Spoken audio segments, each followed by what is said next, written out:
তো আসসালামু আলাইকুম। এটা হচ্ছে এরাল মাদ্রাসা, কম বেশি সবাই অবগত।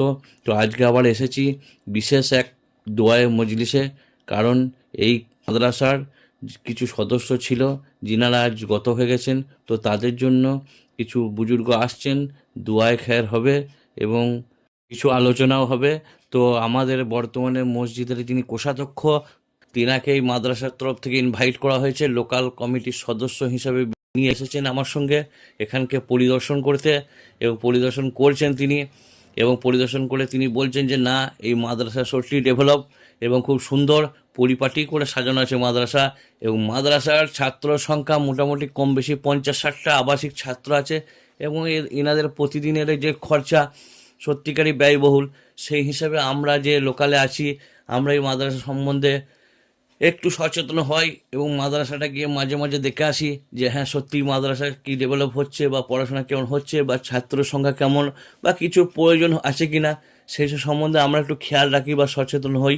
কারণ আমাদের আগেই বলেছি, আমাদের এই মাদ্রাসাগুলো চলে আমাদের দানের পয়সা, ওষুধের পয়সা, জাকাতের পয়সা, বা কেউ গিফট করে আসে।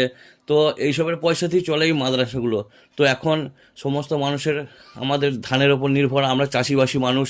তো সকলের কাছে অনুরোধ যে হ্যাঁ, এই এরাল মাদ্রাসা একটা উন্নতির দিকে চলছে এবং সামনে জলসাও আছে। তো যদি এই মাদ্রাসা সম্বন্ধে একটু সচেতন হয় আমরা, তো আরও উন্নতির দিকে যাবে এই মাদ্রাসাটা। তো সত্যিকারই দেখুন, এই ছেলেদের যে ছোটোবেলা থেকে একটা আদর্শ তৈরি করছে এখানে, তো সত্যিকারই ভবিষ্যতে এরা একটা আলোর মুখ দেখাবে ইসলামের। চলুন এখন আমরা যাব মসজিদের দিকে, এবং নামাজের টাইম হয়ে গেছে, তো নামাজ হবে। নামাজে পড়ে কিছু যিনারা মারা গেছেন তাদের জন্য কিছু দোয়া খায়ের হবে। এসেছেন দূর দূরান্ত থেকে আলেমোলারা, তিনারা দোয়া করবেন এবং দোয়া করে এই মজলিস যথাসম্পূর্ণভাবে শেষ হবে। তো কোনো মানুষ যদি এই মাদ্রাসায় কিছু দিতে চান, দান, ওসর, জাকাত, তো অবশ্যই কমেন্ট করে জানাবেন। এই মাদ্রাসায় যিনি তত্ত্বাবধানে আছেন, তো তিনাদের সঙ্গেও আমি যোগাযোগ করিয়ে দেবো। আর আপনি যদি আসতে চান এই মাদ্রাসায় পরিদর্শন করতে, অবশ্যই আসতে পারেন।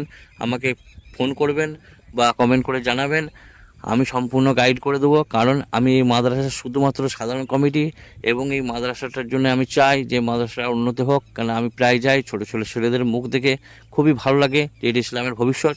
তো এদের জন্য আমরা সকলেই দোয়া করবো ইনশাআল্লাহ।